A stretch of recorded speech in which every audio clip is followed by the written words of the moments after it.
Welcome back everybody, my name is Tucker and today's video is another episode of NBA Trade Machine, albeit a little bit different than you typically see from me. Normally I take some community suggestions and then sprinkle in my own trades as well, and I focus only on one player per video. But in this video, I'm focusing on 3 different players, and every single trade that you see is one that I've come up with. This is just my way of trying something different and seeing which way you guys like better. So be sure to let me know down in the comment section below, would you rather the videos for Trade Machine be like this or the old way where I'm taking your suggestions and focusing solely on one player. But we're going to go ahead and get started with a Steven Adams trade. And this is Steven Adams to the Mavs in exchange for Courtney Lee, Dwight Powell, and a future second-round pick. And this trade is under the context that they do want to dump Adams' money, and they realize that they want to take a little bit more of a long-term view on this. And the reason that this makes sense for Oklahoma City is they get out from under a lot of Adams' money almost immediately because Courtney Lee is an expiring contract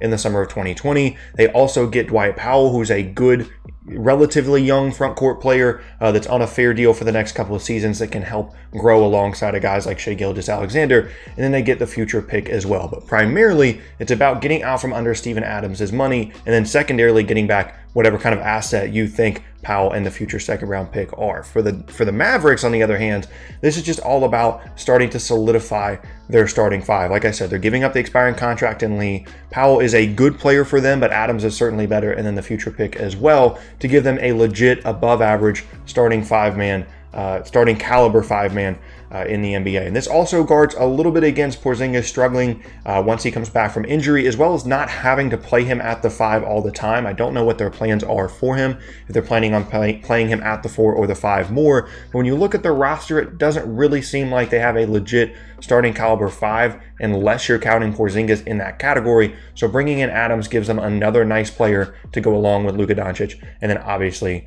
Porzingis. And it doesn't really cost them that much either, like I said, with just the expiring and Powell and the future pick. So I think this is something that could work out pretty well for both sides as long as the circumstances and the context are what they are, as I mentioned in the beginning of this trade proposal. Moving on now to a trade that sends Blake Griffin to the Portland Trailblazers in exchange for Hassan Whiteside, Zach Collins, and a lottery-protected future first-round pick. And this just gives the Blazers a legit third guy to play alongside Damian Lillard and CJ McCollum, which is something that they've needed for a long time. Yusuf Nurkic is still a very good player, but in terms of a really good offensive scoring option alongside their 2 outstanding backcourt players, Blake Griffin would be a good option. Now, the fit here would certainly be interesting, assuming that Griffin can't really space the floor that well off the ball of CJ and Dame, and you don't really want to prioritize him as much as certainly Damian Lillard, but it would just be nice to have that front court scoring that he can provide, the passing out of the post that he can provide, and the issue that I would have with the fit is his ability to maybe space the floor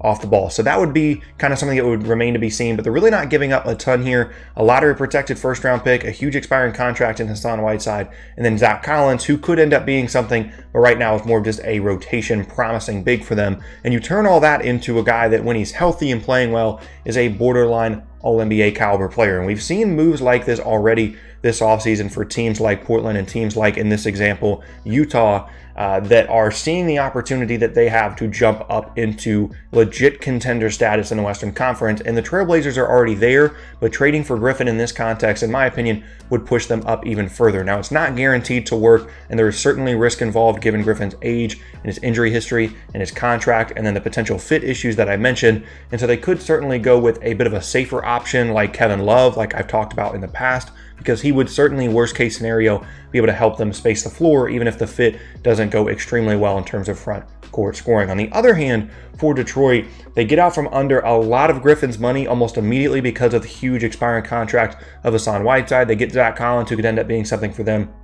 And then the extra first-round pick that is lottery protected as well would be extremely helpful. And this would probably be the start of what would be kind of just completely retooling and breaking down their current team, because Reggie Jackson is a free agent in 2020, and then they trade away Griffin and then probably trade away Andre Drummond as well, and just kind of restart, hit the reset button, and see what they can do with some future assets like Zach Collins and a first-round pick. So again, another one that in my opinion could work out pretty well for both sides. Not that it doesn't have risk, most specifically for Portland, but it would at least be something to take a look at maybe at the trade deadline. Next up now is a Deangelo Russell trade that sends him to the Minnesota Timberwolves in exchange for Robert Covington, Jeff Teague, and a top 10 protected future first round pick. And at this point, I'm really not sure if the Golden State Warriors are planning on trading D'Angelo Russell. It's been kind of a mixed bit of reporting on whether or not they signed him and got him in exchange for Kevin Durant in order to trade him, or if they're actually planning on keeping him long term. Right now, I'm betting that they're still planning on trading him, but we'll see. But that is the assumption that we're under in this particular trade scenario. First, for the Warriors, they're getting back a really good two-way wing in Covington, which is something that they're going to need. Someone that can help them on the wing, someone that can defend, someone that can shoot, would just fit really, really well in their offense. And then getting Teague, obviously, is an expiring contract to help them get out from under some salary, but it's also important that they take back somebody like that in a D'Angelo Russell trade to not only soak up some of the minutes that D'Lo would leave behind at the guard spots, especially now that Sean Livingston is gone, but also to guard against Klay Thompson, either struggling once he returns from injury or just not having to rush him back just to fill minutes at the guard spot. And then they get the future pick as well. While Minnesota, they really wanted to get D'Angelo Russell this offseason as a free agent. They couldn't make the money work, but they end up getting their guy here, like I said, just for an expiring contract at the same position in Teague. Covington, who would be tough to lose because he is on a fair deal and he fits well. He's such a good complementary player and was really good for Minnesota after he was traded from Philly last year, and then the future pick as well. But having D'Angelo Russell and Karl Anthony Towns locked up together for the next couple of years would be huge for Minnesota in terms of them building up their team and progressing as a team, and keeping both of those guys happy, most specifically Karl Anthony Towns. Those are two guys that want to play together, and I think Minnesota was really excited about potentially pairing them together, and they just couldn't make it work in the offseason, but they make it work now. And again, it works out well for both sides. That's the whole point of these trade machine videos. You could certainly poke holes in it on either side. Maybe this isn't enough for D'Lo. Maybe this is too much. Maybe the Timberwolves wouldn't want to get rid of Covington in a D'Angelo Russell deal. But in my opinion, just looking at it, this makes sense for both teams, and it's something that I could legitimately see happening potentially at the trade deadline once Klay Thompson comes back. Next up now is another Blake Griffin trade, and I'll admit that this one is a little bit weird, but it's Griffin to the Nuggets in exchange for Paul Millsap, Jared Vanderbilt, and a future second-round pick. And like I said, I'll admit, this is a little bit strange, but I do think there's a scenario and there's a world in which this makes sense. Let's just say we're 25 games into the season and Paul Millsap he's just not playing well. He's struggling, and he's not necessarily holding the Nuggets back, but if they want to reach like a 55 to 60 win pace and maybe challenge for a championship, they're going to need to upgrade at that position. Let's just say that that's the circumstance. I could see the Nuggets potentially making a move like this for Blake Griffin. They give up the expiring contract of Millsap. They give up last year's first-round pick, or a former first-round pick, in Jared Vanderbilt, and then the future second as well, in exchange for a guy in Blake Griffin that would form an outstanding front court with Nikola Jokic. They both can really pass the ball. They both can shoot. Jokic more so than Griffin, but he has improved in that area.